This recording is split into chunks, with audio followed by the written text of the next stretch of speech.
Paz seja convosco. Queremos louvar ao Senhor mais um dia de vida, mais uma vez que temos a oportunidade de estar na casa do Senhor. É um privilégio podermos nos reunir de forma presencial e também de forma virtual, nos encontrando juntos com o mesmo Espírito para louvar, adorar e bendizer o nosso Deus, que é maravilhoso, que é o nosso Deus provedor, aquele que cuida de nós. Oremos. Senhor, em nome de Jesus, queremos glorificar, exaltar e bendizer o Teu nome por mais esse dia de vida, por mais esta oportunidade que temos, em que estas portas se abrem para louvar o Teu nome. Nós queremos aprender mais de Ti, Pai, e clamamos que o Teu Espírito Santo nos conceda este privilégio. Nos abençoa, Pai. Nós te pedimos em nome de Jesus. Amém. Graças a Deus, quero saudar você mais uma vez com a paz do nosso Senhor Jesus Cristo. Amém. Peço que Deus possa, através do seu Santo Espírito, trazer em luz, conhecimento e entendimento a você, dentro desse tema tão importante, que é o tema do pecado. Um tema que tem sido esquecido, um tema que não é bem visto, não é agradável, mas que é necessário. Estamos tratando dentro da nossa escola bíblica dominical os pecados intocáveis ou os pecados sutis, aqueles pecados que não são condenados muitas vezes pela sociedade, mas que as Escrituras colocam no mesmo pé de igualdade com o assassinato e outros crimes que nós reputamos como odiosos. Começamos na semana passada a falar sobre o poder do Espírito Santo, sem o qual nós não podemos ter a libertação verdadeira. Fazendo o nosso breve resumo, na semana passada nós começamos a falar que esta cura através do Espírito Santo, ela tem que ser dupla. Ela é tanto uma libertação da culpa, como também uma libertação do poder do pecado. Nós temos no nosso coração o sentimento de culpa, um sentimento de não estar fazendo aquilo que deveríamos. E também temos o problema do poder do pecado sobre as nossas vidas, em que nós não conseguimos nos libertar por nossas próprias forças. O sangue de Jesus Cristo, Ele é aquele que nos purifica, nos liberta do pecado, nos liberta do poder do pecado e da culpa do mesmo. Falamos que Deus, Ele nos purifica porque a justiça ela foi cumprida. Aquilo que foi exigido foi pago através do sacrifício de Jesus Cristo. E nós recebemos o perdão absoluto, total e completo dos nossos pecados, mesmo que nós achemos que não, que a gente ainda tem que fazer um esforcinho a mais. Vem de Deus o perdão dos pecados. Falamos também que quando nós lutamos contra alguma manifestação do pecado nas nossas vidas, algumas vezes nós duvidamos, inclusive, da nossa salvação. Nós achamos que nós não estamos salvos, que nós não estamos perdoados, e isso é uma grande mentira. Por meio da nossa união com Cristo em sua morte, nós não só perdemos essa condição de sermos dominados pelo pecado, como também temos a nossa culpa liberta. Não há mais culpa no nosso coração. Paulo nos encoraja, apesar de toda esta ação do Espírito Santo, de que nós temos que fazer a nossa parte. Nós vamos falar um pouco mais a respeito disso. Nós temos uma codependência do Espírito Santo. Nós não conseguimos nos libertar. Nós somos livres pela força do poder do Espírito Santo, pelo sangue de Cristo que derramado na cruz do Calvário por nós, mas nós temos responsabilidades. E aí nós finalizamos a aula da semana passada fazendo a pergunta: como é que o pecado reina em nós se nós já morremos para ele? Como que nós ainda continuamos caindo em pecado se nós temos no nosso coração um coração livre e liberto? Nós finalizamos também falando sobre o pecado. É uma guerrilha, é uma guerra constante dentro dos nossos corações. Quando nós vemos alguns países, mesmo nos dias de hoje, em que eles estão com alguma dificuldade dentro do governo, o governo ele se levanta com as forças bélicas para enfrentar aquelas forças Aquelas pessoas, elas ficam escondidas, mas elas continuam ativas. São as guerrilhas. Eles continuam atacando em certos pontos estratégicos, mas eles não estão à luz para que aquilo possa ser realmente eliminado. O pecado nas nossas vidas, após nós sermos salvos, é exatamente isso. Ele está inerte dentro do nosso coração, apenas esperando uma oportunidade para ele vir à tona. Isso vem no calor de uma discussão, numa dificuldade, num revés que venha sobre as nossas vidas. É naquele momento que aquele calor, aquele fogo, aquela coisa que está acontecendo naquele momento traz à tona o que está no nosso coração. E é nesse momento que nós reagimos mal, nós falamos o que nós não devíamos. A luta entre os desejos da carne e a vontade do Espírito é diária, não é algo que ocorre num dia da semana, como nós vamos para a igreja. Na igreja eu vou lá no domingo, aí eu participo da reunião de oração na quarta-feira. Não tem um horário definido, é todo momento nós temos que estar alertas. Muitas vezes essa tensão nos leva a questionar se realmente o Evangelho lida com o aspecto da força do pecado, ou seja, sua capacidade de nos arrastar para seus desejos. Nós falamos na semana passada sobre essa grande dificuldade que nós temos, que é a dificuldade de nós alimentarmos pouco o nosso espírito, alimentarmos muito a nossa carne, e você querer que essa luta ela seja uma luta igual, ou que o espírito ele seja realmente muito mais forte do que a carne. É muito complicado isso, porque se você não alimentar o seu espírito devidamente, o que vai acontecer é que você vai ceder aos desejos da sua carne. Isso parece especialmente verdadeiro em relação aos nossos pecados mais sutis, aqueles que só nós sabemos. São pecados que as pessoas elas não observam, elas quando veem você, veem como uma pessoa educada, veem você como uma pessoa tranquila, não é uma pessoa respondona, uma pessoa que cumpre as suas obrigações, mas são aqueles pecados que nós temos tratado, que eles estão escondidos, que você sabe, e Deus também sabe. Alguns desses pecados sutis, eles são resistentes e temos de combatê-los dia após dia. E a mínima brecha, a mínima relaxamento em relação a isso, o pecado ele vem e toma conta dentro daquela visão de câncer que nós trabalhamos. Às vezes achamos que alguns deles já ficaram para trás, contudo pouco depois damos de cara com eles em algum lugar e a batalha recomeça. Muitas vezes, como pastor, eu aconselho pessoas e as pessoas falam assim: poxa, eu achei que isso já tinha ficado para trás, eu já achei que eu já tinha curado. É como câncer, a pessoa: poxa, mas eu já fiz todo o tratamento, já foi feito todos os exames, não tem nada. E aí daqui a 1 ano, 2 anos aparece alguma coisa em algum lugar. A essa altura do conflito, somos levados a pensar: é fácil dizer que o pecado não tem mais domínio sobre mim, contudo, como é que fica o convívio diário que tenho com a presença e as atividades remanescentes do pecado? Porque nós não conseguimos nos afastar. Apesar de nós termos sido mortos para o pecado, conseguimos mortificar a carne, o pecado ele está na nossa presença o tempo todo.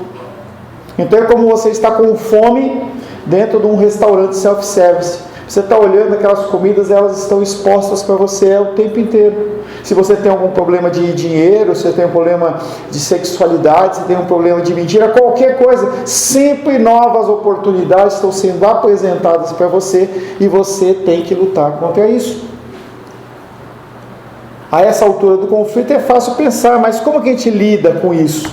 O Evangelho me purifica disso? Posso ter esperança de sair vitorioso da batalha mortal contra os pecados na minha vida? E essa é uma pergunta: será que eu realmente consigo dizer não ao pecado? A palavra de Deus diz que sim, mas diz que é uma luta, diz que é uma grande dificuldade. A resposta de Paulo, Gálatas 5,16, abre aí por gentileza. Gálatas 5,16. É para ler, pastor? Por gentileza, como sempre, cada um lê, se possível não repetir, tá? Nos diz assim: digo, porém, andai no Espírito, e jamais satisfazeis a concupiscência da carne. Tá? E não é concupiscência, é concupiscência, ciência, biologia, química, física, concupiscência. Concupiscência chama-se desejo, vontade. Nossa carne tem desejo e vontades. Você está na cama, você quer dormir mais. Você está diante de um prato saboroso, você quer comer mais do que você necessita. Você tem uma quantidade de recursos para serem despendidos em alguma atividade e você é levado a gastar mais. Todas essas coisas são coisas que são nos oferecidas como um desejo. Você não vai ser tentado em algo que você não gosta. Se você não gosta de cebola, não adianta eu pegar e oferecer para você uma cebola assada lá na churrasqueira, douradinha, linda e maravilhosa, que você não vai ser atraído por aquilo. Nós somos atraídos por aquilo que nos agrada. E cada um de nós tem preferências. Nós somos pessoas que temos preferências diversas. Andai pelo Espírito, andai no Espírito, e nunca satisfareis os desejos ou a concupiscência da carne. Tem uma churrascaria lá em São Paulo que chama Desejos da Carne. É uma churrascaria muito, muito chique. Andar pelo Espírito é o quê? Como que eu ando no Espírito? Andar no Espírito é viver sob o controle e na dependência dele, do Espírito. O Espírito Santo, ele habita no coração dos cristãos. Ele habita no meu coração e habita no seu coração. Através dele você sabe que as situações elas estão corretas ou estão erradas. Todas as situações. Se você for fazer a menor ação que seja e você parar para pensar, você sabe se está fazendo errado ou certo. Você sabe que você está fazendo errado ou certo. Pode falar. Pastor, é uma ilustração que eu sempre falo com os meus meninos aqui, né? Meus bebês. Isso aí, pastor, é como se fosse naqueles desenhos que a gente assistia antigamente. Fica um anjinho do lado dizendo, não faz que é errado. E a voz diabólica faz. Ninguém vai ver. Ninguém vai ver. É mais ou menos por aí. Se fosse só isso, André, seria bom. O problema é que esse anjinho do mal não é diabólico. Esse anjinho diabólico, esse anjinho que fala no teu coração é o anjinho André. Se fosse que nem no desenho a gente faz assim, o problema é que isso está embutido na sua carne, está nos seus desejos, na sua vontade. Mas nós podemos dizer não ao pecado. Nós podemos, nós sim. O que nós temos que entender é que a gente está acostumado a pôr a culpa no Satanás. E ele realmente existe. Ele é uma figura real. E ele está aqui para fazer o possível para não glorificar a Deus. Fazer com que você peque para que você possa macular a glória dele. Mas o problema maior não é Satanás. O problema maior é o meu coração e o seu coração. Nós temos desejos no nosso coração que são influenciados. Influenciado é quando você lança algo sobre, mas você não pode obrigar, eu não posso forçar. Então eu falo para você, você tem que ler a Bíblia, você tem que orar, eu estou te influenciando. Você vai ler ou não? É com você. Você vai orar ou não? É com você. Essa condição de que a nossa carne, ela tem que ser controlada, não é o diabo, não é o mundo, é a nossa carne. Porque se você controla a sua carne, a ação de Satanás na sua vida, ela é nula. Se o mundo, ele quer te influenciar de alguma maneira, você fazer algo que não é abençoado, e a tua carne está controlando aquilo, você diz não. O problema é que a nossa carne, ela é fora do controle. Tiago, ele fala da língua, esse órgão que é como uma fagulha no meio de um campo seco, ele incendeia, nós não conseguimos controlar a nossa língua. E o que é a língua? Não é diabo, não é o mundo, é a nossa vontade. Eu sei que eu estou errado, mas eu vou falar. A gente quer, de alguma maneira, postrar o que está dentro do nosso coração. E este é o maior problema. Por isso que o apóstolo Paulo fala, andai pelo Espírito. Como você controla a sua carne? Alimentando o Espírito. Não tem para sair. Não é a macumba, não é o diabo, não é a televisão. Não, é a sua carne. Essa é a primeira frente de batalha que você tem que dominar. Paulo garante que se vivermos assim, nós não vamos satisfazer o desejo da carne. Você pode até ter prazer em alguma coisa, mas você sabe que aquilo faz mal, você não vai comer, não vai fazer aquilo, não vai praticar. Você vai começar a ter um senso, desenvolver um senso em você de que as coisas que não são boas para mim, eu não vou fazer. Eu domino, eu digo não para mim. É a mudança da nossa mente. Então, na verdade, o senhor me corrige se eu...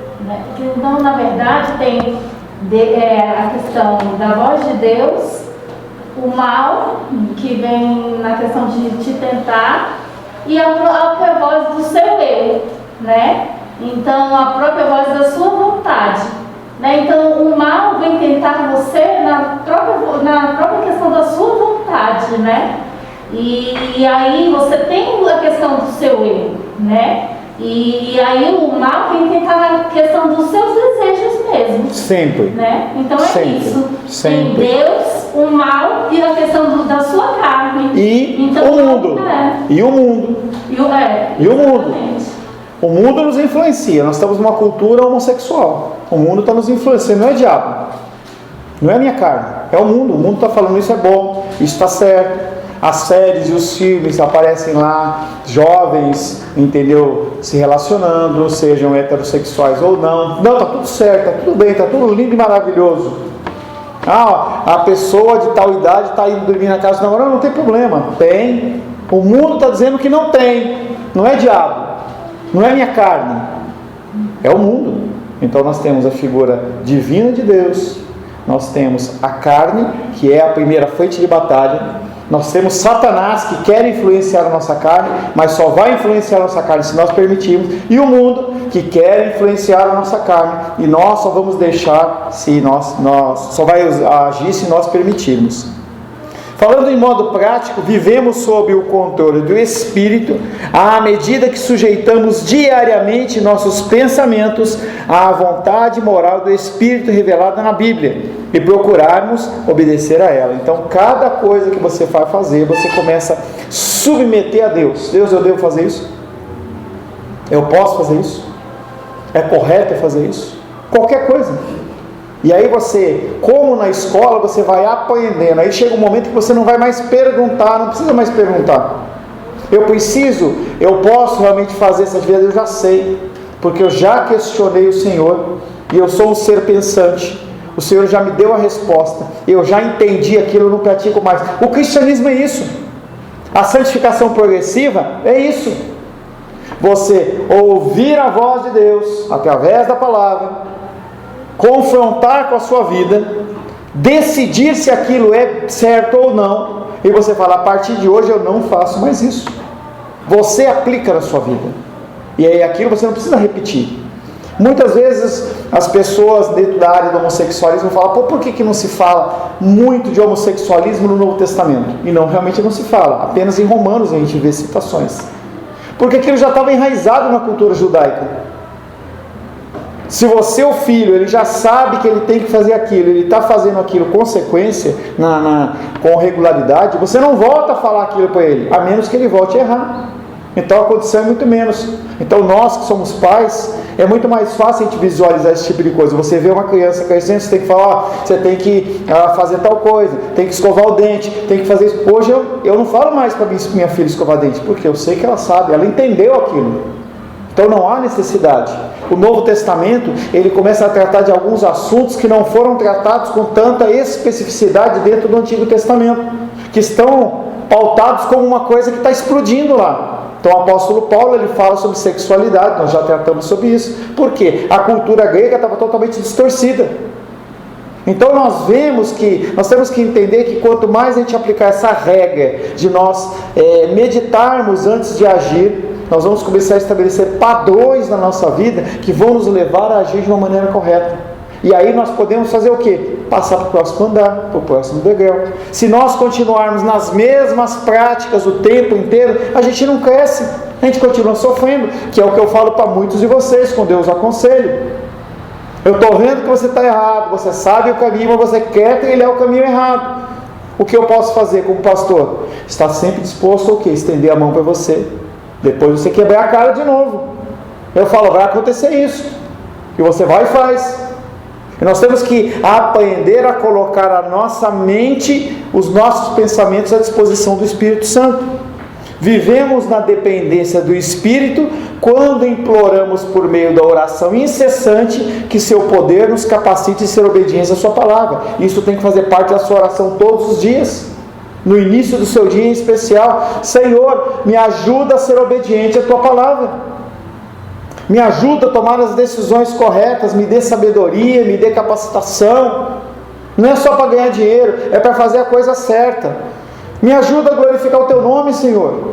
É uma oração incessante, uma vez por dia, 2 vezes por dia, como um remédio. Se você estiver mal, faça 3 vezes por dia. Toma de 8 em 8 horas. Senhor, me ajuda. Se tiver alguma situação específica, Senhor, não sei como agir aqui, o que fazer? E o Senhor, Ele de uma maneira delicada, amorosa, Ele vai te instruir. Talvez não seja no momento, mas Ele vai te instruir, Ele vai trazer alguma resposta para você, porque você está querendo agradá-lo em obediência. É normal. Vivemos na dependência do Espírito quando imploramos por meio da oração incessante que Ele nos ajude. A vida cristã tem um princípio fundamental que eu chamo de responsabilidade dependente. Somos responsáveis diante de Deus por obedecer a sua palavra. Você, no dia do juízo, você vai estar perante Deus, do menor ao maior, do mais idoso até o mais novo, do mais capacitado ao menos capacitado. Todos nós vamos estar diante de Deus no dia do juízo, e nós vamos dar resposta ao que nós fizemos com as nossas vidas, com os nossos recursos, com as nossas famílias. Nós, homens, nós vamos ter a responsabilidade de responder perante Deus. Onde estava? Onde está tua esposa? Onde está teu filho, tua filha? O que você fez com eles? Nós temos uma responsabilidade a mais. Essa condição de que Deus nos dá uma autoridade e a mulher tem que se submeter a um padrão bíblico, tem um preço. Mas a pessoa não conhece, vai ser cobrado do mesmo jeito. Vai ser um dia amargo, vai ser um tempo amargo. Vivemos na dependência do Espírito Santo, mas temos uma responsabilidade. Nossa responsabilidade é diante de Deus obedecer a palavra e matar os pecados da nossa vida. É minha obrigação, é sua obrigação. Tanto os chamados aceitáveis pela sociedade, quanto os que não são aceitáveis. Tanto aqueles que são grosseiros, como um assassinato, um estupro, uma violência, como uma fofoca, como um pensamento impuro. A responsabilidade é minha. Ao mesmo tempo, não tenho capacidade para fazer isso. Não temos capacidade para cumprir essa tarefa. Na realidade, nós somos totalmente dependentes do poder capacitador do Espírito Santo. Nesse sentido, nós somos tanto responsáveis como dependentes. Por isso que apenas aqueles que são filhos de Deus, eles conseguem mudar o comportamento dele. Você pode até, não sendo filho de Deus, conseguir uma mudança de comportamento, mas é simplesmente por um fator moral, porque a sociedade pode condenar, pode ser que a tua família te condene, ou pode ser que você esteja sofrendo uma dificuldade. Se você agir corretamente, você vai sofrer uma retaliação, você não vai conseguir um emprego, então é muito mais fácil você mentir, fazer alguma coisa que está errada, para você ser aceito. E ele não consegue agir diferente, porque ele não tem o Espírito Santo dentro dele.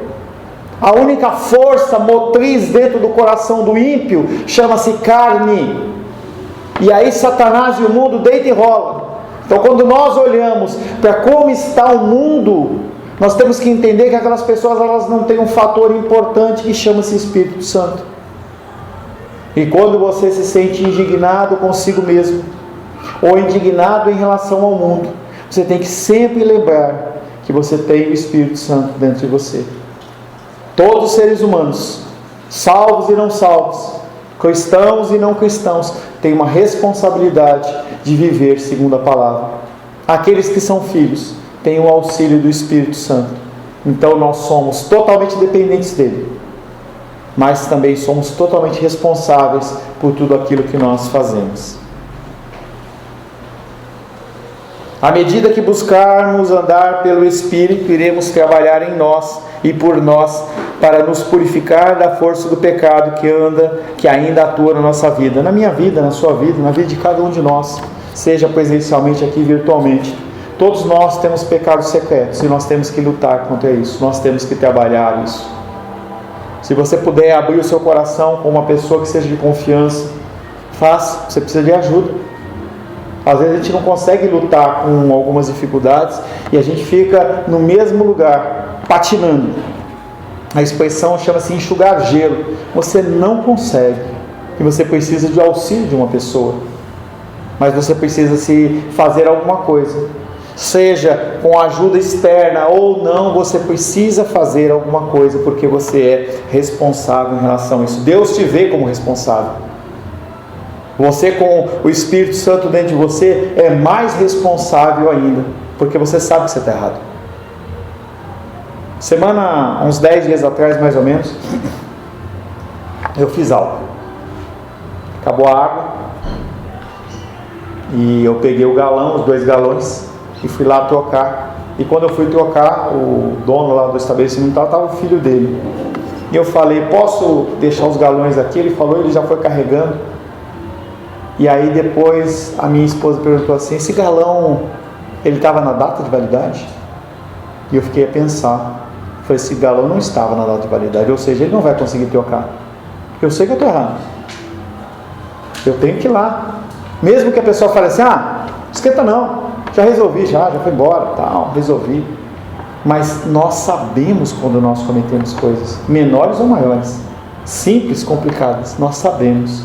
E o Espírito Santo, ele nos incomoda, ele nos traz à mente, muitas vezes, coisas do passado que nós cometemos. E não é uma questão de você querer fazer uma regressão espírita, não é nada disso.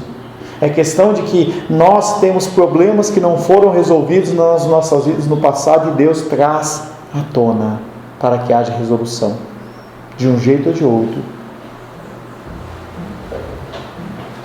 À medida que buscamos andar no Espírito, iremos vê-lo trabalhar em nós e por nós para nos purificar da força do pecado que ainda atua na nossa vida. Nunca seremos perfeitos nesse mundo. Saiba disso, não tenha essa ideia. Nunca você vai deixar de pecar. Nunca você vai ser impuro, ou melhor, nunca você vai deixar de ser impuro. Nunca você vai ser digno de tomar uma santa ceia. Nunca você vai ser digno de levantar a sua voz ao Senhor, louvar o seu santo nome.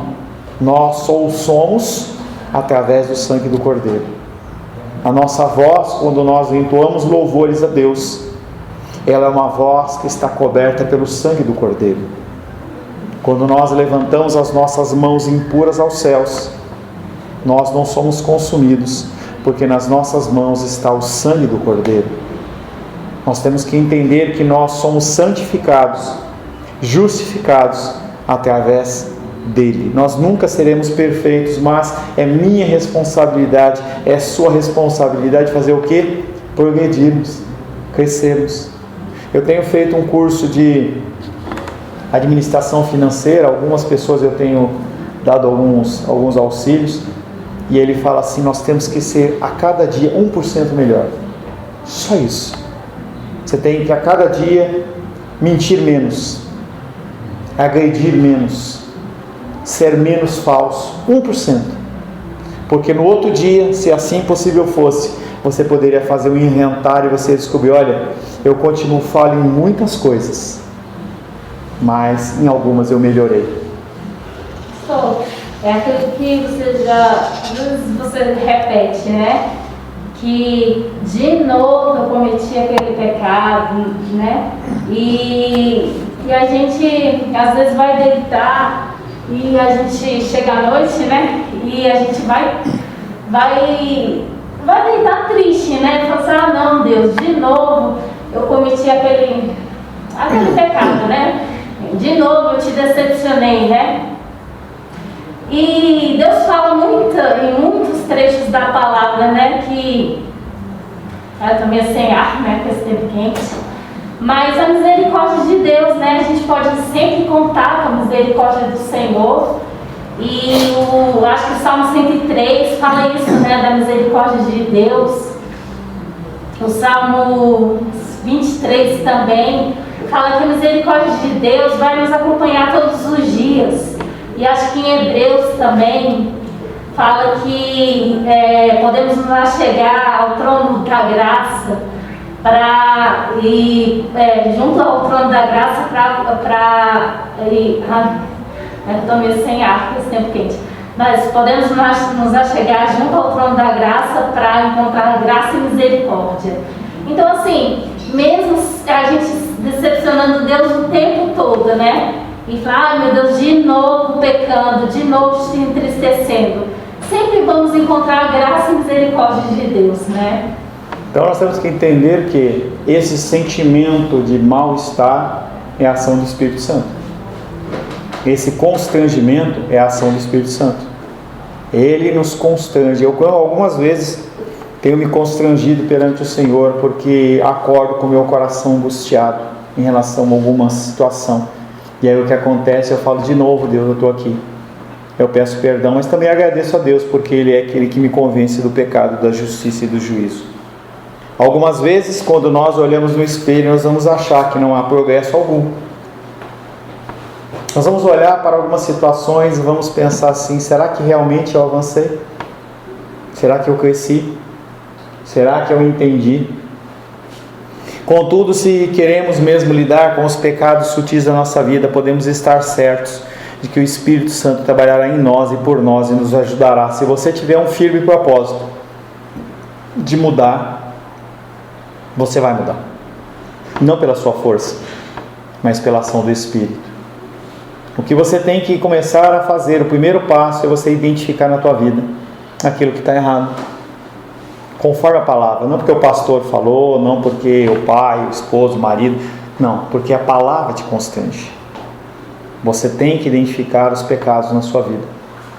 Não queira relacioná-los porque você pode ficar espantado, mas olhe para os pecados da sua vida e busque em Deus forças para mudar. Este é o primeiro passo. Se você fizer isso, tenha certeza que o Espírito Santo ele vai te ajudar. Filipenses capítulo 1, verso 6.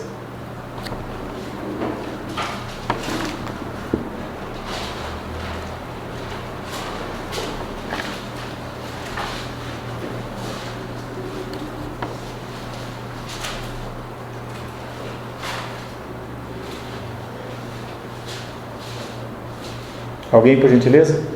Filipenses 1:6.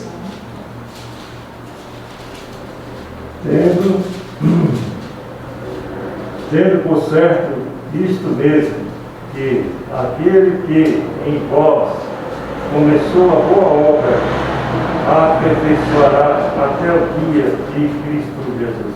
Tá, na minha versão, o apóstolo Paulo fala aos Filipenses: eu estou plenamente certo, não tenho dúvida nenhuma, de que aquele que começou a boa obra em vós, ele vai completá-la até o dia de Jesus Cristo. Ele vai completar, entendeu? O pastor Paulo está afirmando: estou plenamente certo, não tenho dúvida nenhuma. É uma ação completa do Espírito Santo, mas há a minha responsabilidade. Você tem que lutar contra isso. O Espírito Santo não abandonará a obra que começou em nós. É porque eu sou lindo, maravilhoso, cheiroso? Não, é porque a palavra de Deus disse que Ele vai fazer. Ele começou a obra e Ele vai terminar. Na verdade, ao lermos cuidadosamente as cartas do Novo Testamento, observamos que seus autores, especialmente Paulo, às vezes atribuem essa obra em nós a Deus Pai, outras vezes a Deus Filho e outras vezes ao Espírito Santo. A verdade é que as três pessoas da Trindade estão envolvidas em nossa transformação espiritual. Contudo, o Pai e o Filho trabalham por meio do Espírito Santo em nós. Então a gente vê a ação de todas as pessoas da Trindade, mas a figura principal que age é o Espírito Santo. 1 Coríntios capítulo 6, verso 19. 1 Coríntios 6, 19.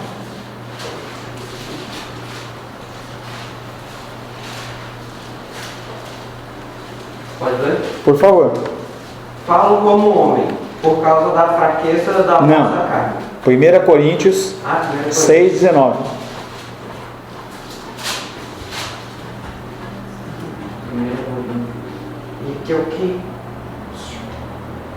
Acaso não sabeis que o vosso corpo é santuário do Espírito Santo, que estáis em vós, o qual tendes da parte de Deus, e que não sois de vós mesmos? O apóstolo Paulo está repreendendo os coríntios em relação à sexualidade. E ele fala: vocês não sabem que o corpo de vocês não é de vocês? é do Espírito Santo, é o templo do Espírito Santo, é onde o Espírito Santo de Deus habita, e como que ele habita, ele também faz a obra, é ele que faz, é ele que trabalha, é ele que age e faz toda a transformação. Paulo ora ao Pai para que sejam fortalecidos interiormente com poder pelo seu Espírito, Efésios 3,16.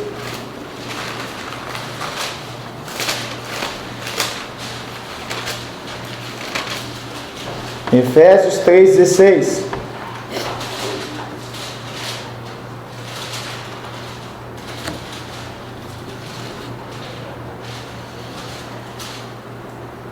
Para que, segundo a riqueza da sua glória, nos conceda que sejais fortalecidos com poder, mediante o seu Espírito no homem interior. O apóstolo Paulo ora a Deus Pai para que os cristãos, em especial da igreja de Éfeso, e alcança a nosso tempo no dia de hoje, sejam fortalecidos interiormente com poder pelo seu Espírito Santo. O Espírito entrega o que Cristo concede. O modo como o Espírito Santo age em nós e por nós é um mistério, pois nós não conseguimos entendê-lo nem explicá-lo. Não é algo que é material, não é algo que é visível aos nossos olhos, mas é uma ação interior do Espírito Santo dentro das nossas vidas. Simplesmente aceitamos o testemunho da Bíblia de que Ele habita em nós e está trabalhando para nos deixar cada vez mais parecidos com Cristo. Qual é a ação do Espírito Santo na minha vida? Nos conformar. 2 Coríntios 3,18.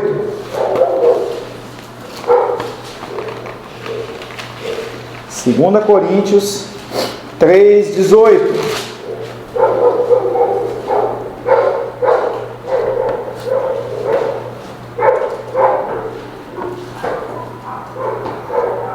Luísa?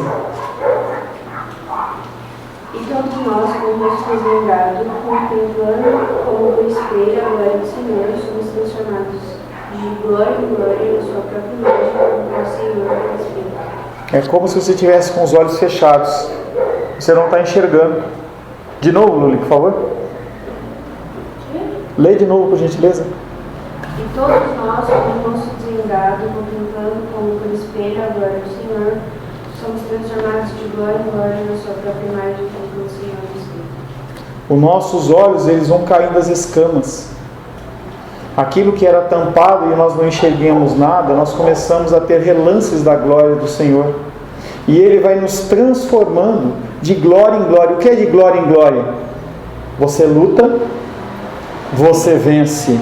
E aí você vai partir para uma nova luta. Cada luta e vitória dessa é uma glória. Ele fala que você vai sendo transformado de glória em glória. A cada luta, a cada confronto que você tem de você com a sua carne, e você é vitorioso, você tem o quê? Uma conformação com a própria imagem de Jesus Cristo. Você se parece melhor, aquilo 1%.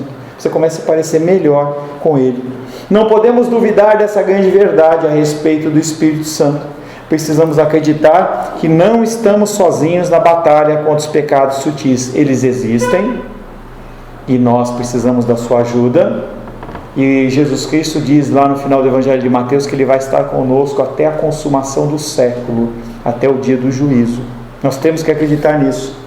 Ele tem trabalhado em nós e progredimos à medida que andamos pelo Espírito. Mas pastor, eu não vejo. As pessoas que estão à volta veem. Ou deveriam ver. A primeira pessoa que vai ver a sua mudança não é você, são os outros. As pessoas que têm quanto mais tempo de não ter contato contigo, são as pessoas que devem notar mais a diferença. As pessoas que estão próximas têm um pouco mais de dificuldade, e você então não consegue enxergar. Você vai sempre se ver como uma pessoa errada, mas não quer dizer que Deus não está agindo. Ele tem trabalhado em nós e progredimos à medida que andamos pelo Espírito. Convencer-nos do pecado é um jeito do Espírito Santo trabalhar em nós. Ou seja, Ele nos faz ver nosso egoísmo, nossa impaciência, nossa atitude crítica exatamente como são pecados. Talvez Ele use pessoas. Talvez o convencimento ele seja apenas do Espírito. Você sabe que você agiu errado. E naquele momento você tem que agir. Por isso que a palavra de Deus fala assim: não se põe o sol Por quê? Porque o que acontece é, se você não se corrige sabendo que está errado, quando você dormir e acordar no outro dia, você vai achar que é normal. Já passou. Aquele constrangimento, aquele convencimento, quando ele vem ao nosso coração, nós temos que agir. Não podemos deixar passar. E o Senhor, Ele fala, não deixe pôr o sol sobre a vossa ira. Não deixa passar por outro dia. Porque pode ser que você esqueça. E você comece a achar que isso é uma condição normal. E não é normal. Ele tem trabalhado em nós. E progredimos à medida que andamos pelo Espírito. Convencer-nos do pecado é um jeito dele trabalhar em nós. O Espírito trabalha por meio da Bíblia para nos repreender e corrigir. 2 Timóteo 3,16.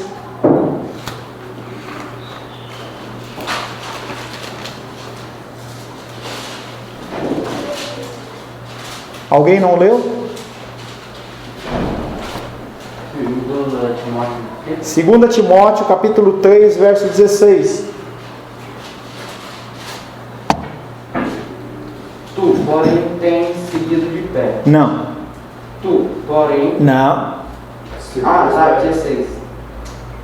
Toda escritura é inspirada por Deus e útil para o ensino, para a repreensão, para a correção, para a educação na justiça.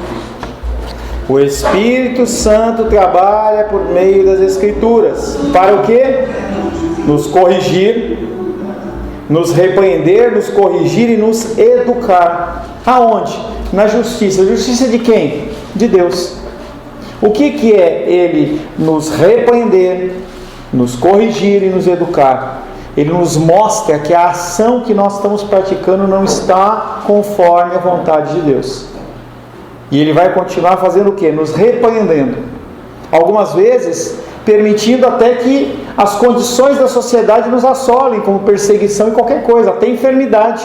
Ele permite que nós sejamos assolados para que a gente seja aprendido. É como nós falamos com os filhos. Faça tal coisa, não faz. Faz, não faz, põe um castigo. Tem algum castigo físico, alguma coisa tem que acontecer para que mude o comportamento. É o que acontece na minha vida e na sua vida como adulto também. O Senhor, Ele nos traz um ensinamento. É desta forma que nós temos que agir. É desta forma que você tem que fazer. E você faz o quê? Vai para o outro lado. O que Ele faz? Tá bom. Você quer continuar nesse caminho? Então Ele, de uma maneira amorosa, Ele permite que as coisas aconteçam. Tudo é culpa disso? Não. Também tem as consequências dos nossos erros, das nossas ações. O Espírito Santo também age por meio da nossa consciência, ao passo que ela vai sendo esclarecida e sensibilizada pelos ensinos da Bíblia. Quanto mais nós lermos, meditarmos e orarmos, mais esse anjinho que o André falou, que fica no ombro direito, ele vai falar com uma voz mais nítida, mais clara. A pior coisa que tem é quando alguém manda a gente fazer uma coisa e a gente não entende, a gente faz na marra. E conforme você vai lendo as Escrituras, o que acontece é que você consegue entender, consegue aplicar de uma maneira clara na sua vida. Eu sei que isso é ruim, vai ser por conta disso, disso e disso. Um grande engano do cristianismo é a gente achar que a gente tem que acreditar nas coisas porque tem que acreditar pela fé. E a palavra de Deus, ela fala muito claramente que o nosso culto, ele é um culto racional. O culto é só domingo? Não, o culto é no nosso dia a dia. A nossa ação tem que ser uma ação pautada no racional. Eu sei o que meu Deus quer e eu vou agir desta maneira, de forma consciente, porque eu sei que assim o agrada. Glória a Deus. Amém? Amém. Encerramos o nosso primeiro período. Nós vamos estar indo para o nosso intervalo. Você que não está aqui, nós vamos fazer o nosso lanchinho. E nós retornamos daqui a 15 minutos, às 15 para 11 novamente, para retomarmos. Como eu falo sempre, não vá fazer nenhuma outra atividade, não se disperse. É um momento apenas de você, se está em casa, você ir lá no banheiro, fazer seu xixi, lavar o seu rosto, lavar sua mão. Você quer fazer um lanchinho rapidamente, tá? E você retorna para que a gente possa dar continuidade ao nosso estudo. Que Deus te abençoe e te conceda a graça.